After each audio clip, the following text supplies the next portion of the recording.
রহমাতাল লিল আলামিনকে জানো। রহমাতাল লিল আলামিন কাকে বলা হয় জানো রে মুমিন? বলে যিনি আলমের জন্য শান্তি নিয়ে আসেন তাকে বলা হয় রহমাতাল লিল আলামিন। কোন সুবহানাল্লাহ। যিনি আলমের জন্য রহমত, যিনি মাছের জন্য রহমত, গাছের জন্য রহমত, পশু পাখিদের জন্য রহমত, যিনি মহিলাদের জন্য রহমত, যিনি মাজলুমদের জন্য রহমত। বলেন সুবহানাল্লাহ। আমার নবী সবার জন্য রহমত, শুধু মানুষের জন্য আমার নবী রহমত না, আমার নবী জংলার পশু পাখির জন্য রহমত। বলে আমার নবীকে শুধু জংলার পশু পাখির জন্য রহমত, বলে গাছের জন্য? বলে হ্যাঁ, আমার নবী গাছ গাছালির জন্য পর্যন্ত রহমত। বলেন সুবহানাল্লাহ। প্রত্যেকটা জিনিসের উদাহরণ টেনে যদি বলতে চাই বড় লম্বা সময়, তারপরও একটু একটু করে টাচ দেওয়ার চেষ্টা করব রে মুসলমান।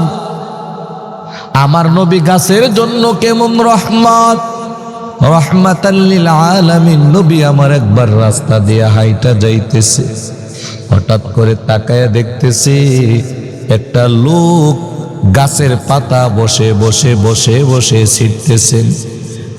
নবী আমার নজরে আসার পরে লোকটাকে ডাক দেয়া বলেন, এরে আল্লাহর গোলাম, এই জায়গার মধ্যে তুমি কি বসে কি করতেছো? বলে আমি বৈশা বৈশা গাছের রেস্ট নিতেছি, গাছের ঠান্ডা হাওয়ার মধ্যে শরীরটা বিছিয়ে দিছি একটু শান্তির জন্য। কাজ করতে করতে ক্লান্ত, এই জন্যই গাছের নিচে বসলাম। নবী ডাক দিয়ে বলেন, বড় আশ্চর্য হইলাম, তুমি যেই গাছের নিচে বসলা ওই গাছের পাতা আবার ছিঁড়তেছো, এটা কেমন দেখা যায় না? লোকটা নবীকে চিনতে পারে নাই, জবাব দেয়, কে আপনি? গাছের পাতা ছিঁড়লে আর তেমন কি ক্ষতি? নবীজি ডাক দেয়া বলেন, গাছের পাতা ছিঁড়লেও কষ্ট পায়। লোকটাকে বুঝাবার জন্য নবীজি লোকটার মাথার চুল ধরে একটু টান দিলেন। টান দিয়া লোকটা বললেন, ওহ শব্দ করে উঠলেন। এবার নবীও ডাক দিয়ে বললেন, তুমি যেমন গাছের পাতা ছিঁড়তেছো, গাছও তোমার মতনই কষ্টে পাইতেছে, কিন্তু দুঃখ গাছেরই কষ্ট এবং কান্না তুমি শুনতে পাও না। যিনি গাছের মালিক আল্লাহ, তিনি ঠিকই এই গাছের কান্নার আওয়াজ শুনতে পান। কোন সুবহানাল্লাহ। লোকটার বোঝার বাকি নাই, নবীর কাছে ক্ষমা চায় বলে, ও পয়গম্বর, বেয়াদবি ক্ষমা চায়, আমার ভুল হয়ে গেছে, আমি বুঝতে পারি নাই। আজ থেকে আমি নিয়ত করলাম কোনোদিনও বিনা প্রয়োজনে আমি কোনো কিছু নষ্ট করব না, এমনকি গাছের একটা পাতা পর্যন্ত ছিঁড়ব না। কোন সুবহানাল্লাহ। বিনা প্রয়োজনে কোনো কিছু নষ্ট করা যাবে না। মসজিদের মধ্যে উযু করতে আসছেন, বিনা প্রয়োজনে টিউবওয়েলের পানি, কলের পানি, সাপ্লাইয়ের পানি বেশি ব্যবহার করা যাবে না, ঠিক নেই? অতিরিক্ত কোনো পানি ব্যবহার করা যাবে না। বিনা প্রয়োজনে আপনি কোনো একটা রাস্তাঘাটে চলতে ফিরতে কোনো কুকুর ছানাকেও মারতে পারবেন না। বিনা প্রয়োজনে কোনো একটা মাখলুককে আপনি কষ্ট দিতে পারবেন না, কারণ আপনি যেই মাখলুককে কষ্ট দিবেন ওই মাখলুককে যে আল্লাহ বানাই, যে আল্লাহ বানাইছে আপনাকেও সেই আল্লাহ বানাইছে। মাখলুককে বিনা প্রয়োজনে কষ্ট দিবে, এটা আমার খালেক আল্লাহ সহ্য করে না, ঠিক নেই? অতএব বিনা প্রয়োজনে কাউকে কষ্ট দেওয়া যাবে না। তবে হ্যাঁ, প্রয়োজনে সব কিছু ব্যবহার করতে পারবে। যেমন আমার আল্লাহ ডাক দেয়া বলেন, ও পয়গম্বর, দুনিয়ার মানুষদেরকে আপনি জানায়া দেন বলেন আমি আল্লাহ মানুষকে বানাইলাম আমি আল্লাহর ইবাদত করার জন্য। মানুষ আমি আল্লাহর মারিফত অর্জন করবে, মানুষ আমি আল্লাহকে চিনবে, আমি আল্লাহর হুকুম মানবে, আমি আল্লাহর গোলামি করবে, আমি আল্লাহ তাআলার হুকুম আহকাম বিধি বিধানগুলি মেনে চলবে। আর দুনিয়াতে যা কিছু বানাইলাম সব কিছু বানাইলাম মাখলুকের খেদমত করার জন্য। কোন সুবহানাল্লাহ। মাছে আমাদের খেদমত করে কি করে না? গরুয়ে আমাদের খেদমত করে কি করে না? বিভিন্ন গাছ গাছালে আমাদের খেদমত করে কি করে না? যেই গাছ লাগাইলেন গাছে ফল দেয় না কিন্তু ছায়ার মাধ্যমে খেদমত করে। এই গাছে ছায়াও দেয় না, পাতা কম বলে লাকড়ি হয়ে আমাদের রান্নার কাজে খেদমত করে কি করে না? পানি আমাদের খেদমত করে বলে যা কিছু। ভাই কোনটার কথা বলবো, কোন নিয়ামতের কথা বলবো? আল্লাহ বলেন আমি আল্লাহ সব নিয়ামত দিয়ে দিছি বান্দা, শুধু তোমাদের খেদমতের জন্য, তোমাদের কল্যাণের জন্য। এত খেদমত, এত নিয়ামত, এত কিছু পাই না বান্দা তোমাদের খেদমতের জন্য। কিন্তু আল্লাহ বলেন রে গোলাম, তারপর আমি আল্লাহরে তোমরা কেমনে ভুলে যাও? ও বান্দা, নিয়ামত পাবার পরে যদি নিয়ামতের শুকরিয়া আদায় করো, আমার আল্লাহ নিয়ামত বাড়ায়া দিবেন। কোন সুবহানাল্লাহ। নিয়ামত পাবার পরে নিয়ামতের শুকরিয়া আদায় করলে নিয়ামত কি করবেন? আল্লাহ আরো বাড়াইয়া দিবেন। এটা আমি বলেছি না, আল্লাহ বলেছেন। কোরআনে আল্লাহ বলেন লা ইন শাকারতুম লা আযীদান্নাকুম ওয়া লা ইন কাফারতুম ইন্না আযাবি লাশাদীদ।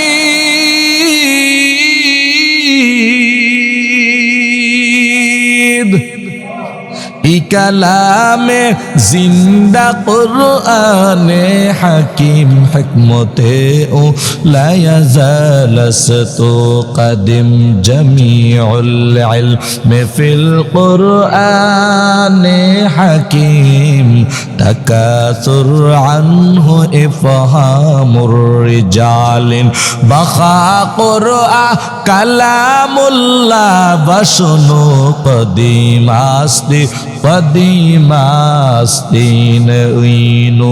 এর গোলাম আমার আল্লাহ তোমারে কত নিয়ামত দিছে জানো? ও বান্দা দূর দেশে তাকায় কি লাভ? তোমার 3.5 হাত বডিটার দিকে তুমি তাকাও, কত নিয়ামত আল্লাহ তাআলা তোমারে দান করছে। এরে গোলাম তাকানোর জন্য একটা চক্ষু হইলেই যথেষ্ট ছিল। আমার আল্লাহ 2টা চক্ষু তোমারে দান করছে। এরে গোলাম খাবারের জন্য একটা হাত হইলেই যথেষ্ট। আল্লাহ 2টা হাত দান করছে। শ্বাস প্রশ্বাস নাক দিয়া নেওয়ার জন্য আল্লাহ 2টা নাকের ছিদ্রের ব্যবস্থা করছে। শোনার জন্য একটা কানই যথেষ্ট ছিল, আল্লাহ 2টা কান দিয়েছেন। ও মুসলমান নবীর উম্মত, আল্লাহর কোন নিয়ামত বান্দা তুমি অস্বীকার করতে পারবা? এই জন্য আল্লাহ বলেন ফাবি আই আলাই রাব্বিকুমা তুকাদ্দিবান। আমার আল্লাহ বলেন রে গোলাম, আমি আল্লাহর কোন কোন নিয়ামত অস্বীকার করতে পারবা? তোর মায়ের গর্ভ থেকে নিয়ে আমি আল্লাহ তোর মৃত্যু পর্যন্ত যে অগণিত নিয়ামত দান করছি, এই নিয়ামতের শুকরিয়া আদায় তুই গনে করেও শেষ করতে পারবি না, ঠিক কিনা? একটা নিয়ামতের জন্য যদি রে গোলাম আজকে সেজদায় পড়ো, আর এই সেজদা যদি কিয়ামত হয়ে যায় তারপরও নিয়ামতের শুকরিয়া আদায় হবে না। আপনার কাছে সাধারণ মনে হইতেছে যে একটা চক্ষু এটা সাধারণ, একটা কান 2টা কান এটা সাধারণ মনে হইতেছে। যার 2টা চোখ নাই তারে গিয়ে জিজ্ঞাসা করবেন চোখের কি মূল্য। লোকটারে যদি কোন রে ভাই তোর নামে যত সম্পদ আছে এই সম্পদের বিনিময়ে যদি তুই দেখতে পাস তাহলে তুই কি বলবি? লোকটা চোখের পানি ছেড়ে দিয়ে বলবে, রে ভাই আমার সম্পদের দরকার নাই, যদি আল্লাহ আমার চোখগুলি ভালো করে দেয় সম্পদ আমি কামাইতে পারবো। সম্পদ যা আছে নিয়ে নাও, দুইটা চক্ষু যদি কোথাও পাওয়া যায় লাগাইয়া দাও, আমি দুনিয়াটা দেখতে চাই। যার দুইটা চোখ নাই তার কিন্তু দুনিয়াই নাই, ঠিক নি? যার চোখ নাই তার কি নাই? দুনিয়া নাই। এটা দিন না রাত, এটা কি লাল বাতি না নীল বাতি না সাদা বাতি, সে বলতে পারবে? আহা, বলতে পারবে না। যার দুইটা কান নাই, এই কান ছাড়া আছে শুনতে পারে না, যাদেরকে আমরা বদির বলি অথবা গ্রাম্য ভাষায় হাতকাল বলি, এই লোকটা উলামায়ে কিরামের বয়ান শুনতে পারে না, আল্লাহর কোরআনের তালাওয়াত শুনতে পারে না, মায়ের ডাক, বাবার ডাক, বোনের ডাক, দাদির ডাক, দাদার ডাক শুনতে পারে না। লোকটার মনে দুঃখ, যদি বলে, রে ভাই তুমি যে শুনতে পাও না তোমার কেমন লাগে? বড় দুঃখ করে বলবে, আমার যদি লক্ষ টাকার বিনিময়ে, সম্পদের বিনিময়ে যদি আমি একবার যদি আমার কান দিয়া শুধু শুনতে পারতাম তাহলে আমার মনের মধ্যে কোনো দুঃখ থাকতো না। এরে আমার ভাই, ডাইনে বায়ে চলে যাচ্ছে, তাইলে আল্লাহ তাআলা আমাদেরকে কত নিয়ামত দান করছে। নিয়ামতগুলি দান করছি কেন? বলে আমাদের খেদমতের জন্য। মনে আসেনি কথা? সমস্ত নিয়ামত যা কিছু দুনিয়াতে আল্লাহ তাআলা বানাইছেন সব মানুষের কল্যাণের জন্য বানাইছেন, আর মানুষ বানাইছেন আমার আল্লাহর ইবাদত করার জন্য। কোন সুবহানাল্লাহ। আমার আল্লাহ বলেন, ওয়ামা খালাকতুল জিন্না ওয়াল ইনসা ইল্লা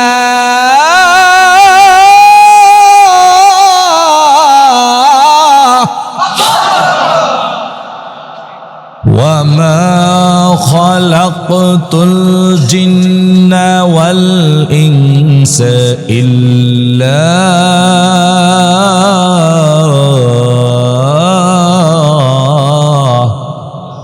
আল্লাহর কোরআনের তালাওয়াত খারাপ লাগে?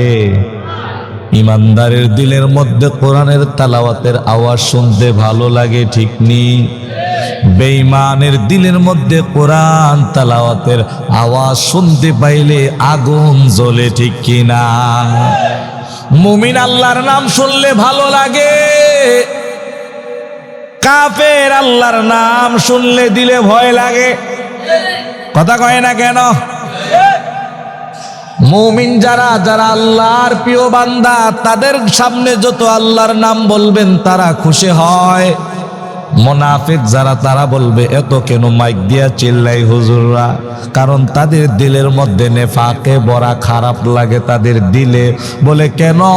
তাদের দিল মরা, তারা নাম্বার ছাড়া মুনাফিক, তাদের দিল পরিষ্কার। যতক্ষণ না করা হবে ততক্ষণ ভালো জিনিসটারে তারা খারাপ বলবে, ঠিক কিনা?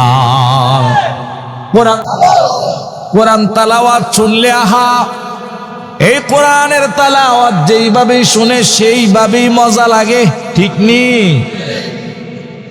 কোরআনের কালাম, কোরআনের তালাওয়াত এটা আল্লাহর কালাম। হাযা কালামু রাব্বি, এই কোরআনের তালাওয়াত, এই কোরআনের আয়াত কার কালাম? জোরে বলেন, আরো জোরে বলেন।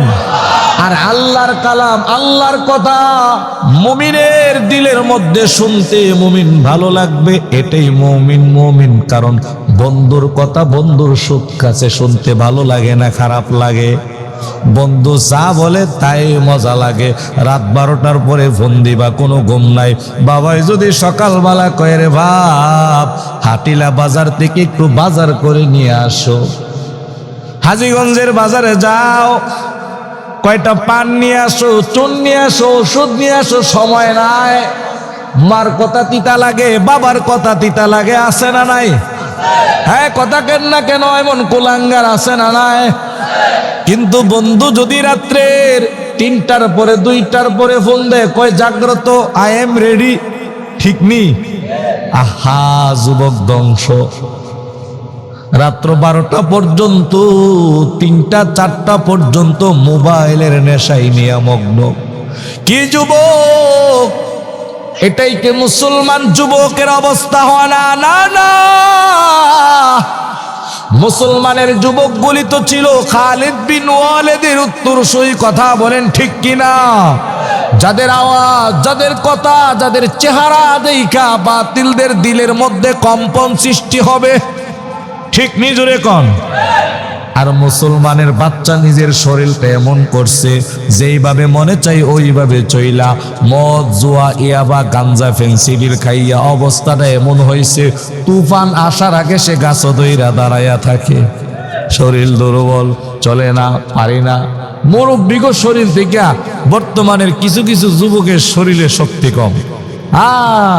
শরীর এমন হয়ে রয়েছে, কি করে কি নাই কোথায়।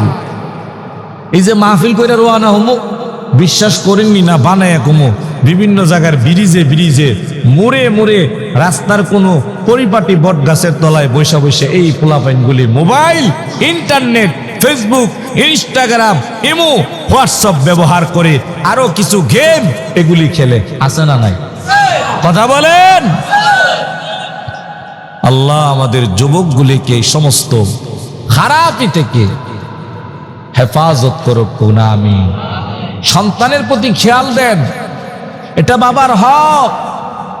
সন্তান কেন টাকা রুজি করার পরে আপনাদেরকে লালন পালন করে না, এই অভিযোগ না কইরা সন্তান যখন ছোট তাদেরকে দ্বীনি শিক্ষা দেন, তাদেরকে কোরআনের শিক্ষা দেন, আল্লাহর নামের শিক্ষা দেন, সুন্দর নাম রাখেন, তাদেরকে মসজিদমুখী করেন, উলামায়ে কেরামের সোহবতে নেন। সন্তানটারে নিয়ে আউজানের মাহফিলে রওনা হয়ে যান। সন্তানটাকে নিয়ে মসজিদের ইমাম সাহেবের সাথে পরিচয় করায়া দেন। এই সন্তানটাকে নিয়ে মাদ্রাসার মধ্যে ভর্তি করায়া দেন। দেখবেন এই সন্তানটা যদি কোরআনের হাফেজ হয়, এই সন্তানটা যদি আল্লাহওয়ালার সহবতে থাইকা যদি আল্লাহর পরিচয় পায়া যায়, এই সন্তান কখনো মা বাবার সাথে বেয়াদবি করতে পারে না। ঠিক কি না? সন্তান যদি কোরআনের শিক্ষা পায়, এ ভাই একটা প্রমাণ দেন, হুইজা খাইজা ভাঙ্গা চূড়া হইল একটা প্রমাণ দেন। এই বাংলাদেশ সৃষ্টি হওয়ার পরে না, এরও যদি কোনো আগে কোনো মসজিদের বয়স যদি 100 বা 150 বা 200 বছর হয়, যদি কোনো মানুষের হায়াত যদি 100 বছর 150 বছর এখানে থাকেন, প্রমাণ দেন। হুজুর আমি প্রমাণ পাইছি, অমুক জায়গার অমুক হাফেজে কোরআনের আব্বা আম্মা বৃদ্ধাশ্রমে আছে, অমুক জায়গার অমুক কারি সাহেবের আম্মা বৃদ্ধাশ্রমের মধ্যে আছে, অমুক জায়গায় অমুক ইমামের বাবা বৃদ্ধাশ্রমে আছে। একটা প্রমাণ পাওয়া যাবে? কথা কয় না কেন? পাওয়া যাবে।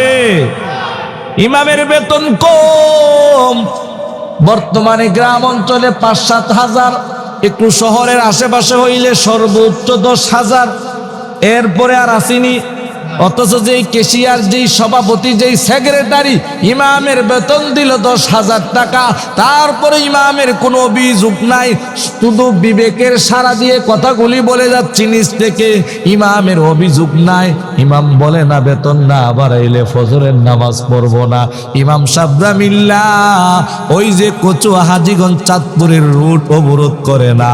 অথচ তাকায়া দেখো সরকারের বিভিন্ন সেক্টরের মধ্যে চাকরি করে, 20,000 25,000 টাকা বেতন।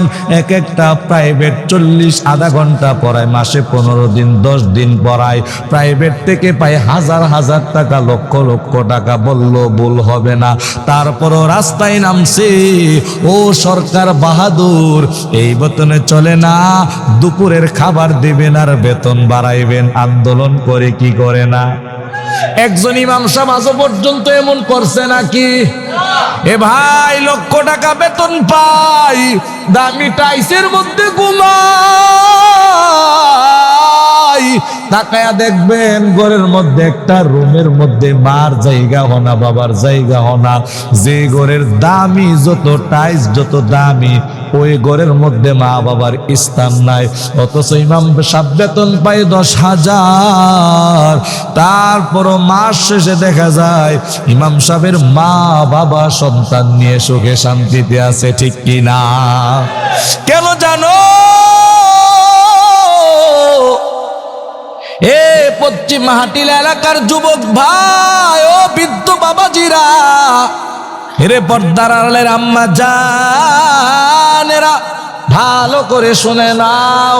এটা আসলে টাকার কোনো গুণ না, এটা ইমামের ব্যক্তিত্বের কোনো গুণ না, এটা হলো আল্লাহর রহমত আর কোরআনের শিক্ষা। কোরআনের শিক্ষা আছে, মা বাবার খেদমত করলে সন্তান কি পাবে। কোরআন থেকে ইমাম শিখছে, রিজাল রাব্বি ফি রিজাল ওয়ালিদ ওয়া সাখাতুর রাব্বি ফি সাখাতিল ওয়ালিদ। মা বাবার পায়ের নিচে সন্তানের বেহস্ত। মা বাবা যদি সন্তানের প্রতি সন্তুষ্ট থাকে, আমার আল্লাহ সন্তানের প্রতি সন্তুষ্ট থাকে। আরো আস্তে করে কোন কথাটা। কিন্তু কোন সন্তান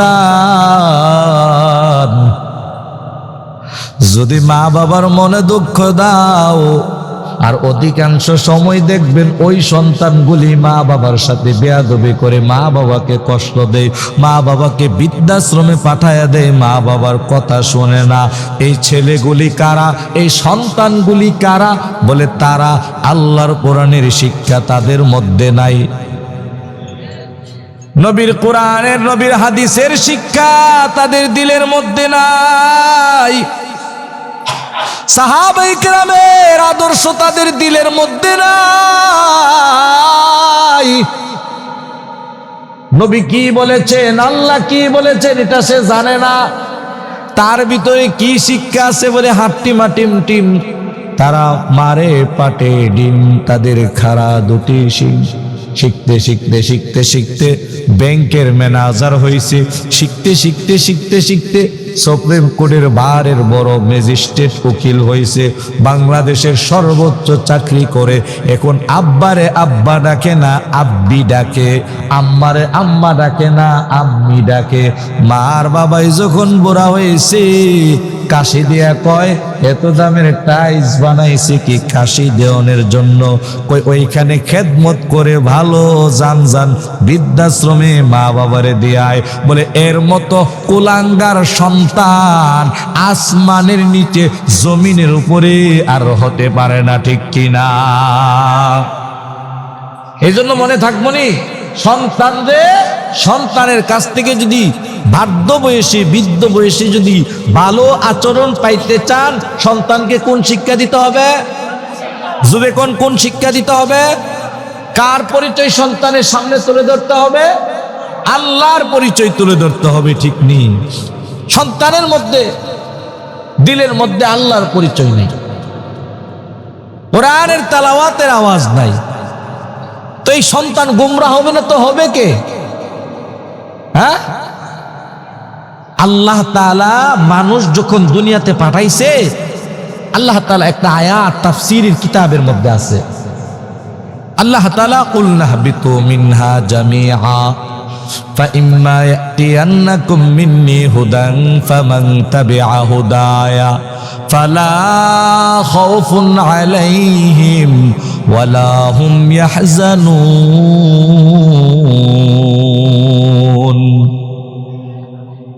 আমরা যখন রূহের জগতে ছিলাম, আমাদেরকে আল্লাহ তাআলা যখন দুনিয়ার জমিনে পাঠায়া দিবেন, আমাদের আপনাদের রূহগুলি আল্লাহর আদালতে কান্না শুরু করে দিছে, ওরে দয়ার মালিক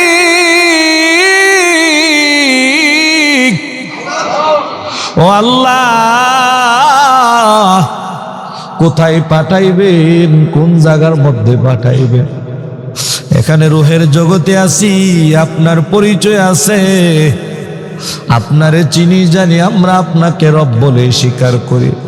আল্লাহ বলেন এমন একটা জায়গায় পাঠাইব, ওই জায়গায় পাঠানোর পরে সাময়িক সময়ের জন্য তোমাদের কষ্ট হলেও তবে আমি আল্লাহর পরিচয় যারা ওই জায়গার মধ্যে পাইবা, ওই জায়গার মধ্যে আমি আল্লাহর পরিচয় পাবার পরে আমি আল্লাহর পরিচয় নিয়া আবার যারা মৃত্যুবরণ করবা এই রূহের জগৎ থেকেও আমি আল্লাহ তোমাদেরকে একটা সুন্দর শান্তির জায়গা দান করব। কোন সুবহানাল্লাহ। ও আল্লাহ, এই জায়গায় পাঠানোর পর আমরা কি আপনার পরিচয় কেমনে পাবো? আল্লাহ ডাক দেয়া বলেন উম্মাহ, আল্লাহ ডাক দেয়া বলেন ও গোলাম, আমি আল্লাহ তাআলা তোমাদের হেদায়েতের জন্য নবী পাঠাবো, আমি আল্লাহর প্রতিনিধি পাঠাবো।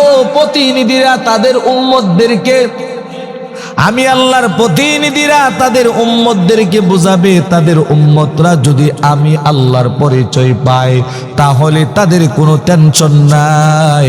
ফাইম্মা ইয়াতিয়ান্নাকুম মিন্নি হুদান ফামান তাবিআ হুদায়া, আমি আল্লাহর পক্ষ থেকে যারা হেদায়েত পাবার পর, হেদায়েতের ওয়াজ শোনার পর হেদায়েত প্রাপ্ত হইব, হুদান ফামান তাবিআ হুদায়া ফালা খাউফুন, ডর নাই, ডর নাই, ডর নাই, ওয়ালা হুম ইয়াহজানুন, তাদের কোনো ভয় নাই। সুবহানাল্লাহ কয় না? ও ভাই, কবরে যাওয়ার পরে যদি ফেরেশতারা জিজ্ঞাসা করে মার রব্বুকা, আপনার রবকে, আপনি যদি বলেন রব্বি আল্লাহ, তাহলে আপনার কোনো টেনশন আছে নাকি? জোরে কোন। যদি জিজ্ঞাসা করে তোমার দিন কি, আপনি যদি বলেন দীনি আল ইসলাম, আমার দিন হলো, জোরে বলেন আমার দিন হলো, তাহলে আপনার কোনো টেনশন আছে? যদি জিজ্ঞাসা করে এই লোকটাকে চিনো নাকি, ওনার কি নাম, আপনি যদি বলেন ইনার নাম হলো মুহাম্মাদুর রাসূলুল্লাহ সাইয়্যিদুনা, তিনি হলেন আমাদের সর্দার, নবিয়ুনা, তিনি হলেন আমাদের নবী, মুহাম্মাদুর রাসূলুল্লাহ সাল্লাল্লাহু আলাইহি ওয়াসাল্লাম, তিনি হলেন আমাদের নবী, তাইলে আর কোনো টেনশন আসেনি। আল্লাহ ফেরেশতাদেরকে ডাক দেয়া বলবেন ও ফেরেশতাদের দল, এই বান্দা দুনিয়ার জমিন থেকে আমি আল্লাহর পরিচয় নিয়েই আসছে কবরের মধ্যে, এই বান্দা সঠিক প্রশ্নের সঠিক জবাব দিয়েছে, যা যা যা যা জান্নাত থেকে বান্দার জন্য ফিরাস নিয়ে আসো। সুবহানাল্লাহ। জান্নাতের বিছানা বান্দার কবরে বিছায়া দাও,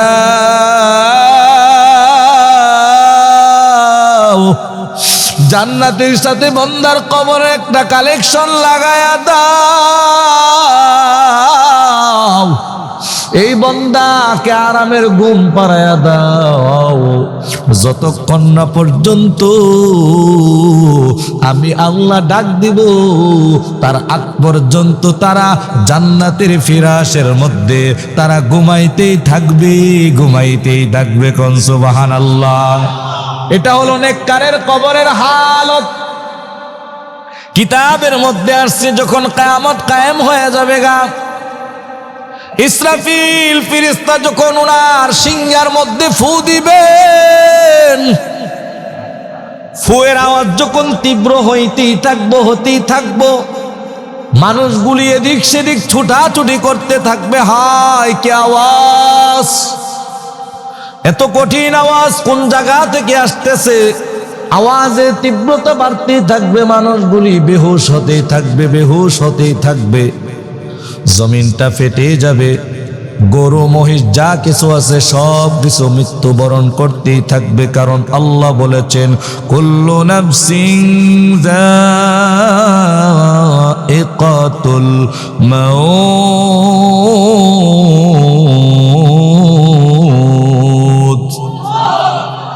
প্রত্যেক প্রাণী মরণশীল, ঠিক নেই? সব জানদার প্রাণী মরণশীল, সবার মরতে হবে। আজরাইল ফেরেশতা যিনি মানুষের জান কবজ করে তিনি মরবনি, তিনিও মরব, শয়তান সেও মরব। যেই ব্যক্তি যিনি ফু দিবেন সিংহার মধ্যে, ইসরাফিল ফেরেশতা তিনিও মৃত্যুবরণ করবেন, কেউ থাকবে না। থাকবে কে জোরে এখন? আরো জোরে বলেন, কে থাকবে? সে আল্লাহ এখন আসেনি। পৃথিবী যখন থাকবে না, ওই আল্লাহ থাকবেনি। আহা, দুঃখ লাগে মনে। ওই আল্লাহকে নিয়েই বাংলার কিছু কুলাঙ্গাররা কটূক্তিমূলক কথা বলে, আল্লাহকে নিয়ে তারা বিদ্বেষমূলক কথা বলে, অথচ তারা আল্লাহর জমিনে বসবাস করে, ঠিক কিনা? দুঃখ লাগে না? আমরা তো কোনো ধর্মের কারো বিরুদ্ধে কথা বলি না, আমরা আমাদের ধর্ম প্রচার করি, ঠিক নেই? তাইলে আর এটা দুঃখ লাগতো, মনের মধ্যে কোনো আফসোস থাকতো না যদি অন্য ধর্মের লোক যদি আমাদের আল্লাহকে নিয়ে কটূক্তি করত। নাম মুসলমান, এই নাম্বার সারা মুনাফিক গুলো নামে মুসলমান হইয়া তারা আল্লাহর বিরুদ্ধে কথা বলে, আল্লাহর জাত ও সিফতের নামের বিরুদ্ধে কথা বলে। আসলে এটি মুসলমান না, এটি মুসলমান না, এটি নাম্বার সারা মুনাফিক। ভাইয়েরা আমার, কষ্ট হইতেছে আপনাদের? চলবে ইনশাআল্লাহ? পীর সাহেব হুজুর আসার আগ পর্যন্ত চলবে? আল্লাহ কবুল করুক, বলেন আমিন। মুসলমান ইমানদার আল্লাহর গোলাম। তাইলে ওই যে বলছিলাম আল্লাহর পরিচয়, ইমানদারদের দিলের মধ্যে আল্লাহর নাম ভালো লাগে, মনে আসেনি কথা? কোরআন তেলাওয়াত ইমানদারের দিলে ভালো লাগে। যাদের দিল মরা তাদের কাছে কোরআনের তেলাওয়াত ভালো লাগে না, জিকির ভালো লাগে না, নামাজ ভালো লাগে না, হজ ভালো লাগে না, আল্লাহ তাআলার হুকুম আহকামগুলি ভালো লাগে না। বলে কোরআন তেলাওয়াত ভালো, তারপরও কেন ভালো লাগে না? জিকির ভালো, কেন তার দিলের মধ্যে ভালো লাগে না? কোরআনের মাহফিল ভালো, কেন তার দিলের মধ্যে ভালো লাগে না? বলে একমাত্র কারণ তার দিল মরা। এই মরা দিলে, তিতা দিলের মধ্যে ভালো জিনিস ভালো লাগবে না। যেমন জ্বরের রোগীর মুখের মধ্যে মিষ্টি তিতা লাগে। যার জ্বর হইছে তার মুখের মধ্যে মিষ্টি মজা লাগে না তিতা লাগে? মিষ্টি কি আসলে তিতা না মিষ্টি? মিষ্টি মিষ্টি, এটা মিষ্টি। তাহলে তার মুখে কেন ভালো লাগে না? ওই যে তার জ্বর, তার এখন ভালো জিনিসও ভালো লাগে না। বুঝবেন যাদের কাছে কোরআন ভালো লাগে না, কোরআনের মাহফিল ভালো লাগে না, বুঝবেন যে তার দিল মরা, তার জ্বরের রোগী। তার রোগ ভালো করো, দেখবা এমনি ভালো লাগবে। সুবহানাল্লাহ। ও মিয়া, আমরা মাহফিলের কথা শুনলে, কোরআনের কথা শুনলে আমাদের দিলে একটু কম ভালো লাগে। তাহলে আমাদের দিল ওই পরিপূর্ণভাবে জিন্দা না, আমাদের দিল ওই পরিপূর্ণভাবে সুস্থ না। হযরত ইব্রাহিম আলাইহিস সালামের নাম শুনছেন নি? উত্তর পাড়ার ইলা জাহিলা না? হ্যাঁ, আপনি উত্তর পাড়ার ইলা না? আল্লাহর একজন খলিল হযরত ইব্রাহিম আলাইহিস সালাম। সুবহানাল্লাহ বলে। ফেরেশতারা কইতেছে, আল্লাহ আপনার খলিল ইব্রাহিম আপনারে বইলা গেছে। কই না, আমার ইব্রাহিম আমাকে বলতে পারে না। কই আল্লাহ দেখেন না, আপনি বুড়া বয়স, 100 বয়স, কেউ কেউ 99, কেউ কেউ 104, কেউ কেউ 105, কেউ কেউ 100-র কাছাকাছি, কেউ কেউ বলেন 90-এর উপরে। তো আল্লাহ বুড়া বয়সে সন্তান পাইয়া দেখছেন নি সন্তানরে কিভাবে আদর করে? আমি আল্লাহকে তারা ইব্রাহিম বলে নাই, ফেরেশতারা কো ভুলে গেছে গা, আল্লাহ কো বলে না। আল্লাহ কো তাইলে তোমরা এক কাজ করো, ইব্রাহিমকে পরীক্ষা করো। পরীক্ষায় যদি বোঝা যায়, তোমরা যদি পাশ করতে পারো, ইব্রাহিম যদি ফেল করে, তাহলে তোমাদের কথা যদি সত্য হয়, তাহলে আমি আল্লাহ মেনে নেব যে হ্যাঁ আমার খলিল আমারে ভুলে গেছে। ঠিক আছে, প্রশ্ন কেমনে করব? একজন ফিরিস্তা, তিনি ফকির, গরিব, সওয়ালকারী, অসহায়, দুর্বলের বেশে ইব্রাহিম আলাইহিস সালামের ঘরের দরজায় আইসা একটা ডাক দিছে, আল্লাহ করিম। ইব্রাহিম আলাইহিস সালাম ঘরের ভিতর থেকে বাহির এই শব্দটা শুনছে। পরক্ষণে ঘরের ভিতর থেকে শুনতে পাইলেন, বাহির থেকে আওয়াজ দিতেছেন সুবহানাজিল মুলকি ওয়াল মালাকুতি সুবহানাজিল ইজ্জাতি ওয়াল আজমাতি ওয়াল হাইবাতি ওয়াল কুদরাতি ওয়াল কিবরিয়া ওয়াল জাবারুত সুবহানাল মালিকিল হাইয়্যিল্লাযী লা ইয়ানামু ওয়ালা ইয়ামুতু আবাদান আবাদা সুবহুন কুদ্দুসুন রব্বুনা ওয়া রাব্বুল মালাইকাতি ওয়ার রূহ। থানবী রহমাতুল্লাহি আলাইহি খুতবার মধ্যে এই ঘটনাটা এইভাবেই উল্লেখ আছেন। ইব্রাহিম আলাইহিস সালাম আল্লাহর প্রশংসার বাক্যগুলি, পবিত্রতার বাক্যগুলি শুইনা পাগল পারা হইয়া দৌড়ায়া ঘর থেকে বাহির হইছে। ঘর থেকে বাহির হইয়া ডাইনে তাকায় বায়ে তাকায়, কে আওয়াজ দিছে কোথাও পায় না, কোথায় পায় না, দৌড়ায়া তাকায় দেখে সামনের দিকে একটা জীর্ণ শীর্ণ গরিব অসহায় ফকিরের বেশে দাঁড়ায়া দাঁড়ায়া কি যেন বিড়বিড় করে বলতেছে। ইব্রাহিম আলাইহিস সালাম লোকটার পাশে গিয়া সালাম দেয়, বলে এই যে আল্লাহ তাআলার প্রশংসার বাক্যটা তুমি বলছো? বলে হ্যাঁ আমি বলছি। ইব্রাহিম আলাইহিস সালাম লোকটাকে আদর কইরা ভালোবাসা কান্না জড়িত কণ্ঠে বলে, রে ভাই আল্লাহর প্রশংসাটা শুনতে আমি ইব্রাহিমের দিলের মধ্যে তো মজা।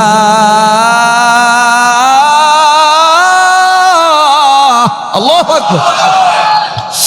আমি ইব্রাহিমের দিলের মধ্যে তো মজা।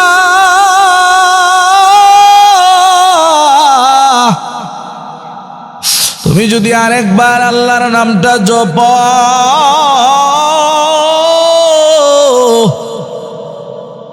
কারণ ইমানদারের দিলের মধ্যে আল্লাহর নামের জিকির মজা লাগে, ভালো লাগে, ঠিক কিনা জোরে কর। ওজানের কারি ইব্রাহিম সাহেব রহমাতুল্লাহি আলাইহি থেকে একটা ঘটনা আমরা অনেকেই জানি বা শুনছি। কারি সাহেব হুজুর রহমাতুল্লাহি আলাইহি প্রত্যেক দিন মাগরিবের নামাজের পরে মসজিদের পাশে একটা ঘাটলা আছে, ঘাটার মধ্যে বসে আল্লাহর নামের জিকির করতেন, আল্লাহর নামের জিকির করতেন, এত জিকির করতেন। জিকির করতে করতে করতে করতে করতে করতে করতে করতে একটা হালত চলে আসতো। সুবহানাল্লাহ কোন জিকিরে হকা মুদগদাই রুহেরা মরহমা মদ ঈদলে মজরুহেরা দিল जो खाली याद हक से आई जवा खाना ये शैताय दिल बेगुमा संग दिला सी कलीला पाके कौन सीना बाते गे मोहब्बत चाके कौन।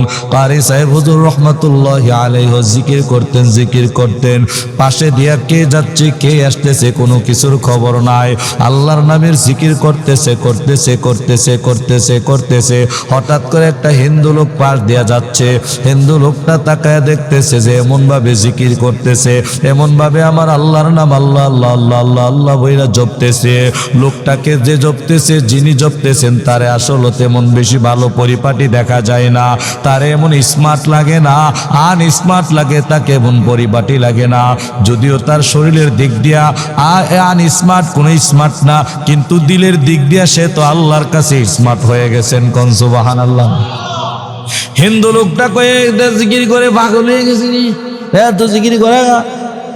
ওজানের কারি সাহেব হুজুরের কানের মধ্যে আওয়াজ পৌঁছাইছে। কারি সাহেব হুজুর লোকটাকে ডাক দিছে, ভাই এদিকে আসো, তুমি কি বললা? হিন্দু লোক ভয় পেয়ে গেছে, এই যে বললাম পাগল হয়ে গেছিনি নাকি, এই জন্য আবার ডাক দিছে, নাকি কোনো ভুল করে ফেললাম? হিন্দু লোকটা ভয়ে ভয়ে কারি সাহেব হুজুর রহমাতুল্লাহি আলাইহির কাছে গেলেন। কি বলছো বাবা? বলে হুজুর কিছুই বলে নাই। না বলো বলো, তুমি সত্য করে বলো কি বলছে। বলে হুজুর আপনার জিকিরের অবস্থা দেখা এমনিতে বলছে যে এত জিকির করে না জানি পাগল হয়ে গেছে নাকি। ওজানির কারি সাহেব হুজুর বলে আলহামদুলিল্লাহ, আল্লাহর নবীর হাদিস অনুযায়ী আমার জিকির পৌঁছাইছে। বলে কেমন পৌঁছাইছে? আল্লাহর নবী বলেন তোমরা আল্লাহর নামের জিকির করতেই থাকো, করতেই থাকো, করতেই থাকো, যতক্ষণ না মানুষ তোমাদের জিকির দেইখা পাগল বলে। আরো জোরে কন্যা ফাজকুরুনি আযকুরুকুম ওয়াশকুরুলি ওয়ালা তাকফুরুন।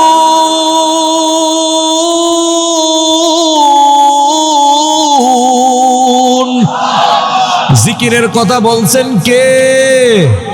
আরো জোরে কন্যা কে? বাম দিকের বাইরে আওয়াজ দেয় না। জিকিরের কথা বলছেন কে? ডান দিকের বাইরা বলেন জিকির করব কার? আল্লাহর নামের জিকির ছাড়া ফিসাবের জিকির করলে কোনো লাভ হবে নাকি? আব্বু দেশে কিছু বক্তা বাইর হয়ে গেছে গা, এরা হালি বাপের নামে জিকির করে, ঠিক নেই? কথা কন না কেন? কুমিল্লার একজন আছে হালি জালালি বাপের নামের জিকির করে, আমগো ব্রাহ্মণবাড়ি একটা আছে খেতাসার নামে জিকির করে, আরেক জায়গায় গিয়া দেখি কেরালিসার নামে জিকির করে, আরেক জায়গায় গিয়া দেখি মেরালিসার নামে জিকির করে, আরেক জায়গায় গিয়া দেখি খেতাসার নামে জিকির করে, আরেক জায়গায় গিয়া দেখি ব্রাহ্মণবাড়িয়া নবীনগর দারিসার নামে জিকির করে, নবীনগর আরেক জায়গায় গিয়া দেখি বদনাসার নামে জিকির করে, নবীনগর আরেক জায়গায় দেখি আদুসার নামে জিকির করে, নবীনগর আরেক জায়গায় গিয়া দেখি ওই জায়গার মধ্যে করিমসার নামে জিকির করে। না না না না, কোন শাশু এরালি মেরালি কেরালি সেরালি জুতালি মুতালির নামে জিকির করলে কোনো লাভ হবে না। জিকির করলে লাভ হবে একমাত্র আমার আল্লাহ। আল্লাহ আল্লাহ ক্যা মুবারক নাম হে, আল্লাহ আল্লাহ আশিকো কা কাম হে, আল্লাহ আল্লাহ এতে শিরি নিশ্চিত নাম শিরে চক্কর মিকুনাদ জানাম তামাম। কষ্ট লাগতেছে আপনাদের? ভাই সাহেব দুঃখ লাগে দিলের মধ্যে। আপনার যে আপন বাপ, আমার যে আপন বাবা, আপনাদের আপন আব্বা আছে না? মা আছে না? কার কার মা বাপ মারা গেছে একটু হাত তোলেন তো। কার মা আছে বাপ নাই, বাপ আছে মা নাই? আহা, অনেকের মা নাই। আল্লাহ আপনাদের মা বাবার কবরকে জান্নাতের বাগান বানায়। আজকের মাহফিলে বসছেন, মার জন্য দোয়া করে যাইতে কে কে রাজি? দুটা হাত আল্লাহরে তুইলা দেখায় দেন তো। নারে তাকবীর, নারে তাকবীর। আল্লাহ কবুল করেন কোন আমিন। আপনার বাবার কবরের পাশে দাঁড়ায়া সূরা ইয়াসিন না পইরা, সূরা ইখলাস না পইরা, সূরা ফাতিহা না পইরা, সূরা ফালাক, সূরা নাস, সূরা কাফিরুন, বরকতপূর্ণ সূরা সূরা ইয়াসিন, এগুলি না পইরা কবরের পাশে দাঁড়ায় যদি কোন আব্বা আব্বা আব্বা, কোটি কোটি বৎসর হায়াত পায়া আর কবরের পাশে দাঁড়ায়া আব্বা আব্বা জফলে এক কোনা সোয়াব না আপনার আব্বা পাইব না আপনি পাইবেন, এটার কোনো গ্যারান্টি আছে? প্রমাণ আছে? তাইতো না কে? আপনারা নিজের আব্বারে রাখতেছেন, নিজেরটার কথা কইতেছি, আমি পরেরটার কথা পরে কইয়া। নিজের লাজব দিতে পারবো? কথা বুঝাইতাম পারিনি। নিজের আব্বা কবর থেকে জবাব দিতে পারবা? এফুত কিল্লিগে তুমি আমি বাপের রাখতাছ, কি সমস্যা কো, তোমার সমস্যাটা সমাধান করে দিয়াম না। আপনার বাপ যদি দুনিয়াতে ভালো কাজ কইরা থাকে তাহলে জান্নাতের ফিরাস, আর যদি দুনিয়াতে যদি কোনো ধরনের কোনো গুনাহ খাতা কইরা গিয়া থাকলে তাহলে ফিডার ছুটে ধুমা উঠতাছে না? কথা কন না কি রে? যেই ফির ল্যাংটা যেই পীর নামাজ পড়ে না, যেই পীর রোজা রাখে না, যেই পীর কাবা শরীফ জানা, যেই পীর গায়ে গরুর গায়ের দুধ খানা, এই পীর মনে করে যে বলে হ্যাঁ গরুর দুধ খাইলেও কাফের হয়ে যাইব গা, নামাজ কি দিয়া পড়ব, মোল্লারা নামাজ পইরা বেতন নে, নামাজ কেমনে পড়ব, মসজিদ গরু আল্লাহ তাহে না, মিমের পর্দা উঠাইলে দেহ রামকৃষ্ণ কৃষ্ণ বলি একজন। এই সমস্ত পীর, এই সমস্ত ভণ্ডারি মনে করে কিতা যে হ্যাঁ আমরা তো শরীয়ত না, শরীয়ত না নামাজ, শরীয়ত না রোজা, শরীয়ত না হজ, শরীয়ত না যাকাত। আসলে শরীয়ত ছাড়া হাকিকত নাই, শরীয়ত ছাড়া তরিকত নাই, শরীয়ত ছাড়া মারিফত নাই। কথা বলেন ঠিক কিনা? শরীয়তরা মুকদ্দম দার আকনো, শরীয়ত আদ মারিফত নিশতে বেরু। শরীয়ত ছাড়া কোনো হাকিকত হতে পারে না, শরীয়ত ছাড়া মারিফত হতে পারে না, শরীয়ত ছাড়া কোনো তরিকত হতে পারে না। ঘি ঘি ঘি যে তৈয়ার করে, ঘি যে তুলে, দুধের মধ্যে মেহনত সর না মেহনত ছাড়া? আরে মেহনত ছাড়া কি ঘি বাইরো না মেহনত করলে বাইরো? বুঝাইতাম পারি নাই, বাসার কি অমিল? দুধে যদি মেহনত করো, করতেই থাকো, করতেই থাকবো, দেখবা বুঝান লাগবে না এই দুধ থেকে এমনিতেই কি বের হয়ে যাবে। আচ্ছা এমন এক বালতি পানির মধ্যে যদি মেহনত করতে থাকেন, হ্যাঁ এই মেহনত কিয়ামত পর্যন্ত চালাইলে এক ফোঁটা ঘি বেরিব। তাইলে যেই ভণ্ড, যেই প্রতারক, যেই লাল শালকলা, আচ্ছা ল্যাংটা বেটা বলে ফিরিয়ে যাবে, তাইলে আপনারা মসজিদ করছেন কেতেন? কথা মনে বুঝে দাম পারছি না। আমি মাঝে মাঝে কই তো, যারা বুঝে না এরার বাড়ির গুড়াত মসজিদও আছে, আবার এরা ল্যাংটার পিছেও ঘুরে। ল্যাংটার পিছে ঘুরলে বাড়ির গুড়াত মসজিদ করছে কেন? তাইলে নামাজ কেন, ইমাম কেন, খতিব কেন, মাদ্রাসা কেন? কথা কন না কিরে? কারণ ল্যাংটা হইল তো ফির। আরে কথা কন না কিরে? আমি একটা গবেষণা করছি আর কি, নিজে নিজে গবেষণা অনেকদিন ধরে এই বিষয়ে চলে। আল্লাহ তাআলা যেহেতু আপনাদের সামনে কথা বলার সুযোগ দেয়, করণ লাগে না? আমি গত সপ্তাহের রবিবার, আজকে তো জুমার দিন না, রবি সোম মঙ্গল বুধ, সোম মঙ্গল বুধ বৃহস্পতি শুক্র, শনিবারে মাহফিল করে চলে আসছে।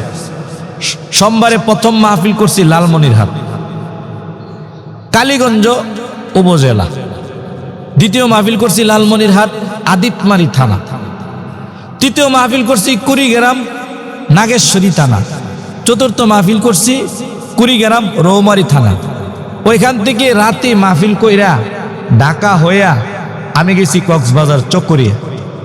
মাঝখানে একদিন জুমার দিন পড়ছে, আর আমি সোমবার দিন ভালো কইরা খুব ফ্রেশ হইয়া গোসল করে গেছি একদম।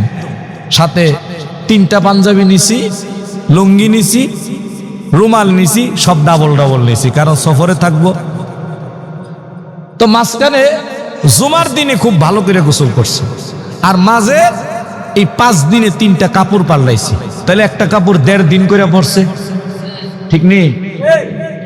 এই যে মাঝখানে 5 দিনের একদিন গোসল, পরের দিনও ভালো করে গোসল করলাম, সফরের শেষ দিন, আর যাওয়ার দিনও ভালো করে গোসল করে নিলাম, মাঝও একদিন ভালো করে গোসল করলাম। মাঝখানে যে আগে দিয়া 2 দিন, পরে দিয়া যে 2 দিন গোসল করতে পারি নাই, আমার অবস্থা মনে হয়েছে আহারে, দূরের সফরে আর করতাম না, গোসল ঠিক মতো করতে পারি না, খাওয়া ঠিক মতো খাইতে পারি না, এত কষ্ট, শরীর অসুস্থ হয়ে যাইতেছে, শরীরের মধ্যে ইতমিনান আসতেছে না, পবিত্রতার ইতমিনান। ভালো করে গোসল, হাত ধুইলাম, মুখ ধুইলাম, কাপড় পাল্টাইলাম, তারপরও মনে হইতেছে গোসলটা করলে মনে হয় পবিত্রতার ইতমিনান হইতো। কথা কন না কেন? এটা কেন? অভ্যাস। এটা কেন? মনের থেকে একটা পবিত্রতার প্রতি ভালোবাসা, যে আমি গোসলটা করলে মনে হয় আমার পবিত্রতাটা পূর্ণ হইতো। যদিও আমি পবিত্র অবস্থায় নামাজ রোজা সব করার চেষ্টা করেছি, ভাই সব আপনারা এখন কোন আমার মাঝখানে 2 দিনের গোসল, সফরে থাকার কারণে তো নামাজই মাফ। সফরে নামাজ মাফ না? 4 রাকাত নামাজের 2 রাকাত মাফ না? হ্যাঁ, আসরের 4 রাকাতের 2 রাকাত না? জোহরের 4 রাকাতের 2 রাকাত না? এশারের 4 রাকাতের 2 রাকাত না? বাড়ি থেকে 48 মাইলের অতিরিক্ত সফর করলে তো এবার আসেন ওইদিকে মাসালা যাব না। এখন আমার যদি 2 দিনে এমন হয়, আপনাদের তো এমনই হওয়ার কথা। আচ্ছা, 40 বছরে যে গোসল করে না, হেসাব কইরা ফানিল না। আমাদের কসবা একটা আছে, হেতে বড়টা সেটাও ফানিল না। বড়টা মনে বুঝছেন না, এটা কইরাও কি করে না, তার নাম দিছে ল্যাংটা মামু। নাম কি চিন্তাটা করছেননি? এ বলে আবার ফির, এরা ফির না বন্ড, আরো জোরে কোন ফির না বন্ড? এই সমস্ত বন্ড ফিরের কাছে যাওয়া যাইব? কথা কোন যাওয়া যাইব? শোনেন, কলা গাছের নিচে যদি জির থাকে, এই কলা গাছ বাড়ে না, এই কলা গাছে ফল ধরে না। লবণ দিয়ে ওষুধ দিয়ে জির মারণ লাগে, ফুক মারণ লাগে, ঠিক নেই?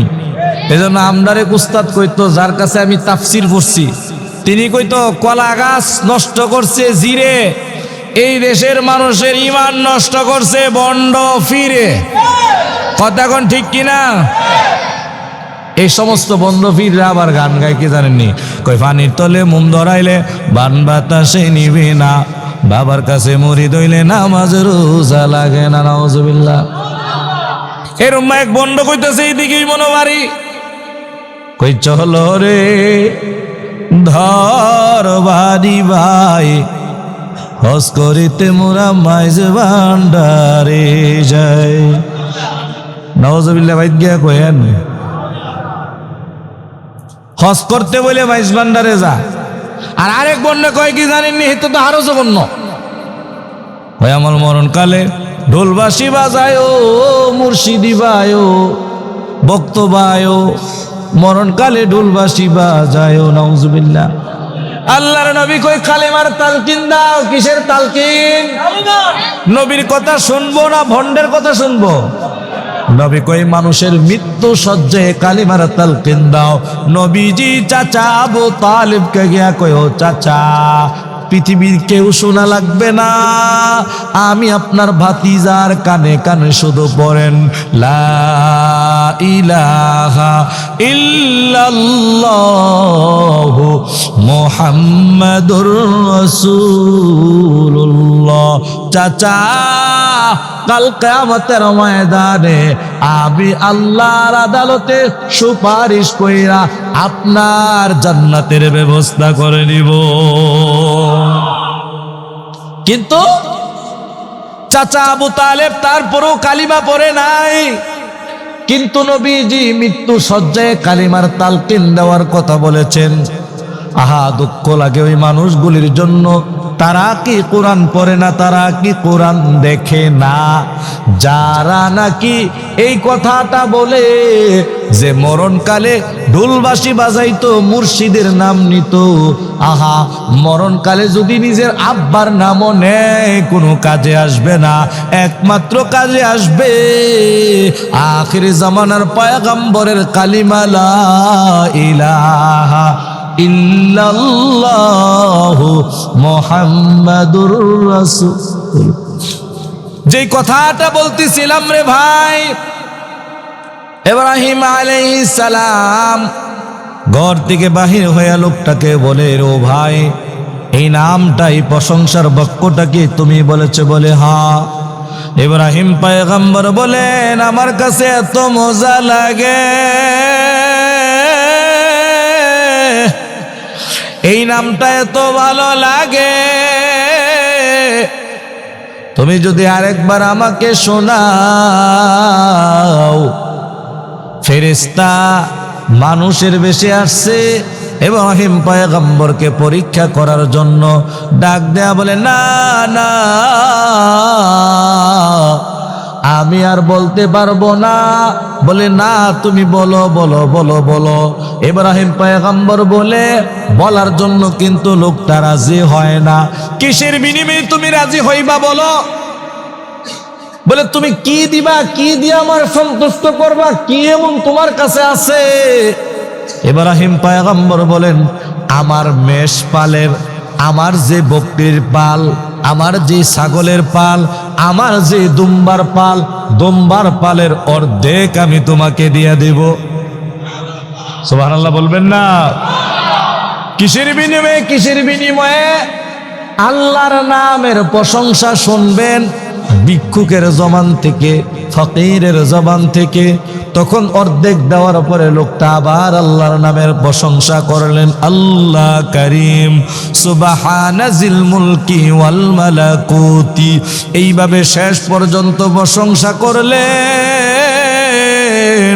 ইব্রাহিম পয়গম্বরের দিলের মধ্যে আমার মাওলার প্রেমের জোশ মারছে, আমার মাওলার প্রেমের দরিয়ার মধ্যে জোশ উঠে গেছে, জোশ চলে আসছে, হালত চলে আসছে।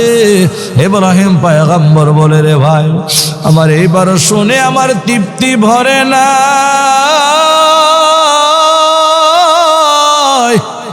তুমি যদি আরেকবার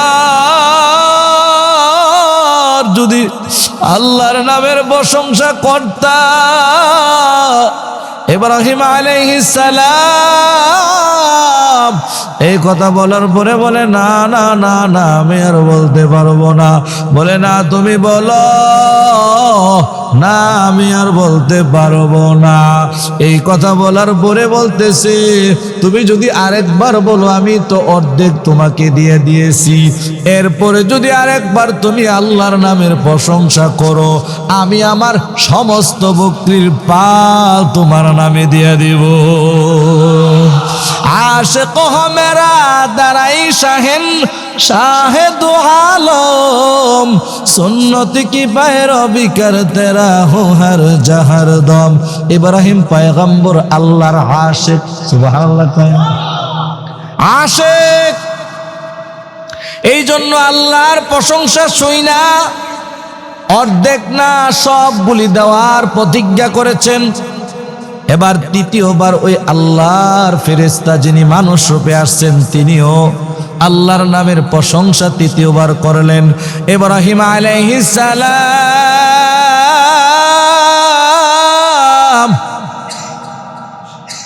তৃতীয়বার ফেরেশতার জবান থেকে প্রশংসা শোনার পর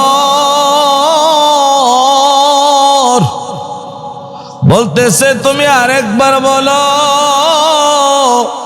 লোকটা বলে, তোমার কাছে দেওয়ার মতো আর তো কিছুই নাই, তুমি তো সব বকরির পাল তুমি আমারই দিয়ে দিয়েছো, তাইলে এরপরে আর কি দেবা?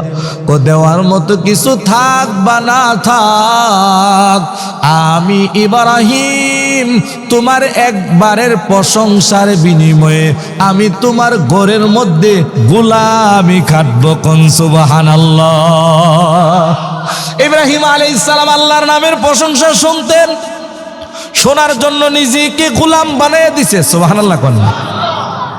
ইব্রাহিম আলাইহিস সালাম দান কইরা ফকির হয়ে গেছে, গোলাম হয়ে যাইবেন আল্লাহর নামের প্রশংসা শোনার জন্য।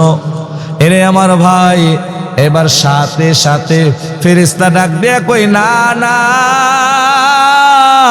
ও পয়গম্বর ইব্রাহিম,